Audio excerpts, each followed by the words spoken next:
An economy or economic system consists of the production, distribution or trade, and consumption of limited goods and services by different agents in a given geographical location. The economic agents can be individuals, businesses, organizations, or governments. Transactions occur when two parties agree to the value or price of the transacted good or service, commonly expressed in a certain currency. In the past, economic activity was theorized to be bounded by natural resources, labor, and capital. This view ignores the value of technology and innovation, especially that which produces intellectual property. A given economy is the result of a set of processes that involves its culture, values, education, technological evolution, history, social organization, political structure and legal systems, as well as its geography, natural resource endowment, and ecology, as main factors. These factors give context, content, and set the conditions and parameters in which an economy functions. The largest national economy in the Americas is the United States, Germany in Europe, Nigeria in Africa and China in Asia. A market-based economy is where goods and services are produced without obstruction or interference, and exchanged according to demand and supply between participants by barter or a medium of exchange with a credit or debit value accepted within the network, such as a unit of currency and at some free market or market clearing price. Capital and labor can move freely to any area of emerging shortage, signaled by rising price, and thus dynamically and automatically relieve any such threat. Market-based economies require transparency on information, such as true prices, to work, and may include various kinds of immaterial production, such as effective labor that describes work carried out that is intended to produce or modify emotional experiences in people, but does not have a tangible, physical product as a result. A command-based economy is where a central political agent commands what is produced and how it is sold and distributed. Shortages are common problems with a command-based economy, as there is no mechanism to manage the information about the system's natural supply and demand dynamics. Range. Today the range of fields of study examining the economy revolve around the social science of economics, but may include sociology, history, anthropology, and geography. Practical fields directly related to the human activities involving production, distribution, exchange, and consumption of goods and services as a whole, are engineering, management, business administration, applied science, and finance. All professions, occupations, economic agents or economic activities, contribute to the economy. Consumption, saving, and investment are variable components in the economy that determine macroeconomic equilibrium. There are three main sectors of economic activity: primary, secondary, and tertiary. Due to the growing importance of the financial sector in modern times, the term real economy is used by analysts as well as politicians to denote the part of the economy that is concerned with actually producing goods and services, as ostensibly contrasted with the paper economy, or the financial side of the economy, which is concerned with buying and selling on the financial markets. Alternate and long-standing terminology distinguishes measures of an economy expressed in real values, such as real GDP, or in nominal values. Etymology. The English words economy and economics can be traced back to the Greek word ia 1/4 degree ii 1/2 ii 1/4 ii, a composite word derived from ia 1/4 paragraph iii and I 1/2 I 1/4 I permit by way of ia 1/4 degree ii 1/2 I 1/4 ii plus or minus. The first recorded sense of the word economy is in the phrase the management of angstrom-economic affairs, found in a work possibly composed in a monastery in 1440. Economy is later recorded in more general senses, including thrift, and administration. The most frequently used current sense, denoting the economic system of a country or an area, seems not to have developed until the 19th or 20th century. History, ancient times. As long as someone has been making, supplying and distributing goods or services, there has been some sort of economy. Economies grew larger as societies grew and became more complex. Some developed a large-scale economy based on commodity money, while the Babylonians and their neighboring city-states later developed the earliest system of economics as we think of, in terms of rules, laws on debt, legal contracts and law codes relating to business practices, and private property. The Babylonians and their city-state neighbors developed forms of economics comparable to currently used civil society concepts. They developed the first known codified legal and administrative systems, complete with courts, jails, and government records. The ancient economy was mainly based on subsistence farming. The shekel referred to an ancient unit of weight and currency. The first usage of the term came from Mesopotamia circa 3000 BC and referred to a specific mass of barley which related other values in a metric such as silver, bronze, copper etc. A barley shekel was originally both a unit of currency and a unit of weight. Just as the British pound was originally a unit denominating a 1 pound mass of silver. For most people the exchange of goods occurred through social relationships. There were also traders who bartered in the marketplaces. In ancient Greece, where the present English word economy originated, many people were bond slaves of the freeholders. Economic discussion was driven by scarcity. Middle Ages, in medieval times, what we now call economy was not far from the subsistence level. Most exchange occurred within social groups. On top of this, the great conquerors raised venture capital to finance their captures. The capital should be refunded by the goods they would bring up in the New World. Merchants such as Jacob Fugger and Giovanni di Bicci de' Medici founded the first banks.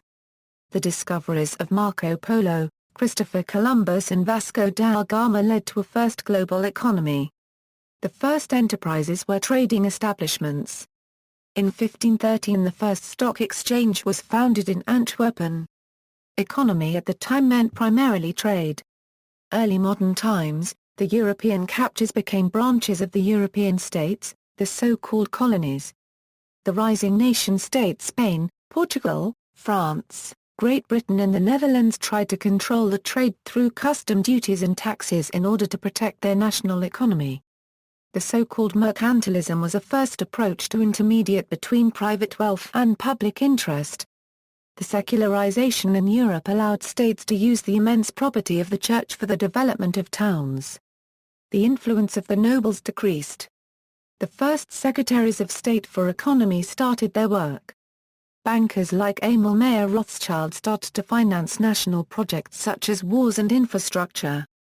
Economy from then on meant national economy as a topic for the economic activities of the citizens of a state. The Industrial Revolution. The first economist in the true meaning of the word was the Scotsman Adam Smith, who was inspired partly by the ideas of physiocracy, a reaction to mercantilism. He defined the elements of a national economy: products are offered at a natural price generated by the use of competition, supply and demand, and the division of labor.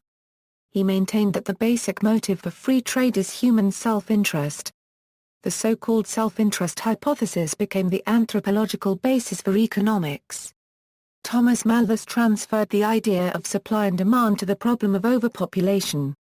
The Industrial Revolution was a period from the 18th to the 19th century where major changes in agriculture, manufacturing, mining, and transport had a profound effect on the socio-economic and cultural conditions starting in the United Kingdom, then subsequently spreading throughout Europe, North America, and eventually the world.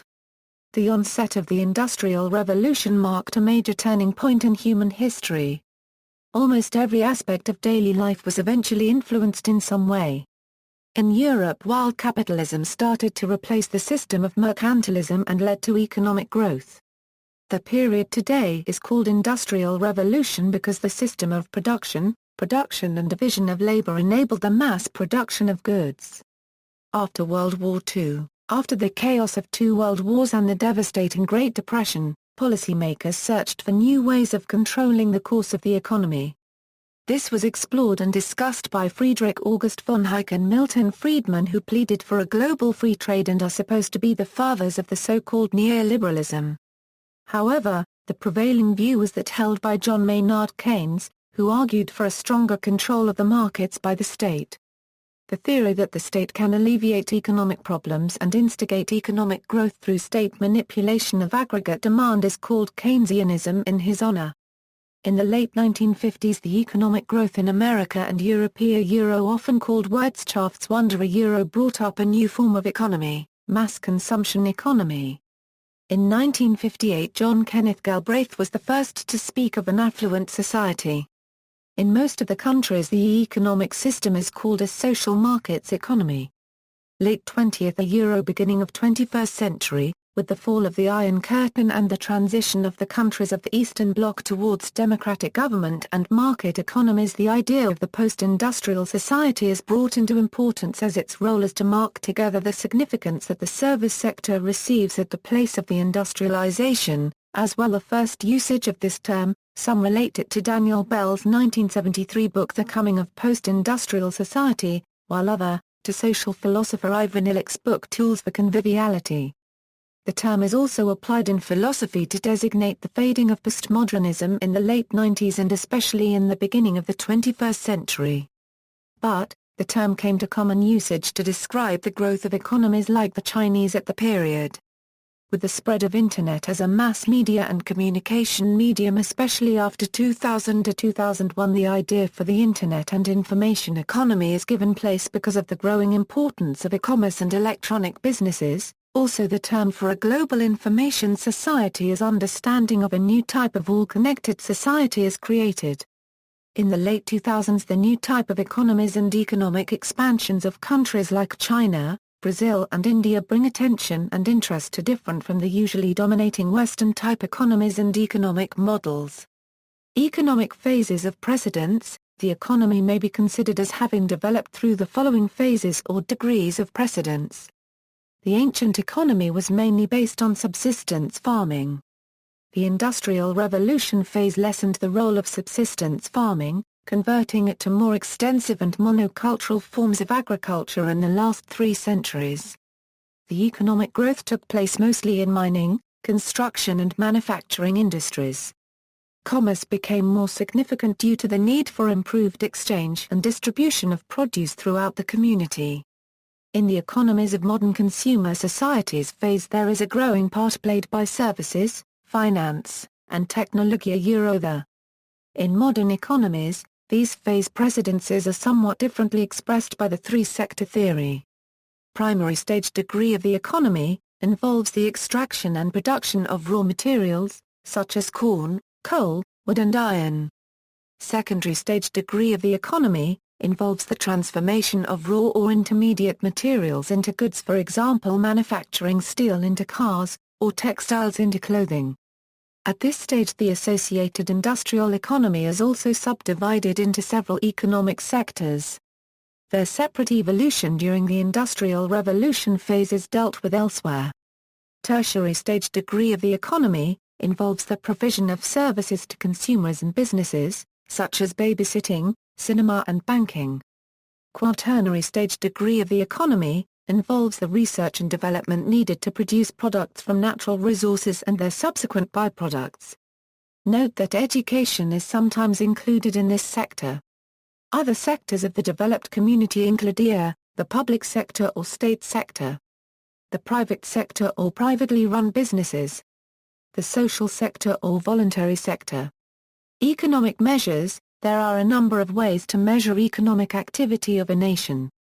These methods of measuring economic activity include consumer spending, exchange rate, gross domestic product, GDP per capita, GNP, stock market, interest rate, government debt, rate of inflation, unemployment, balance of trade, GDP. The GDP, gross domestic product of a country, is a measure of the size of its economy.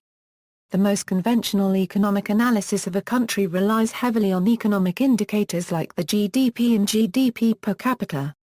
While often useful, it should be noted that GDP only includes economic activity for which money is exchanged.